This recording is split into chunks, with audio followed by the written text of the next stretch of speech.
রংপুরে নিহত কোটা আন্দোলনকারী শিক্ষার্থী আবু সাঈদের একটি ফেসবুক পোস্ট ভাইরাল হয়েছে। সোমবার সকালে তিনি ফেসবুকে ওই পোস্ট দিয়েছিলেন। এর একদিন পরই নিহত হন আবু সাঈদ। তিনি বেগম রোকেয়া বিশ্ববিদ্যালয়ের ইংরেজি বিভাগের 12তম ব্যাচের শিক্ষার্থী ছিলেন। ফেসবুক স্ট্যাটাসে আবু সাঈদ লেখেন, যদি আজ শহীদ হই তবে আমার নিথর দেহটা রাজপথে ফেলে রাখবেন। ছাত্র সমাজ যখন বিজয় মিছিল নিয়ে রুমে ফিরবে তখন আমাকেও বিজয়ী ঘোষণা করে দাফন করবেন। একজন পরাজিতের লাশ কখনো তার বাবা মা গ্রহণ করে না। ফেসবুকে আবেগঘন এমন স্ট্যাটাস দেওয়ার একদিন পরেই নিহত হয়েছেন আবু সাঈদ। আবু সাঈদের নিহত হওয়ার খবরটি নিশ্চিত করেছেন রংপুর মেট্রোপলিটন পুলিশ আরএমপির অতিরিক্ত কমিশনার উত্তম কুমার পাল।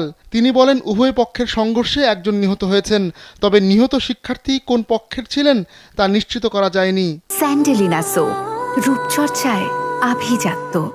এদিকে প্রত্যক্ষদর্শীরা জানিয়েছেন, মঙ্গলবার দুপুর 2টার দিকে রংপুর খামার মোড় থেকে শিক্ষার্থীরা বিশাল মিছিল নিয়ে বিশ্ববিদ্যালয়ের 1 নম্বর ফটকের সামনে যান।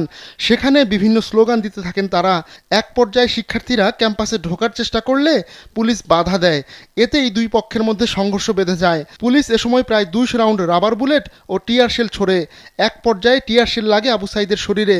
পরে তার মৃত্যু হয়।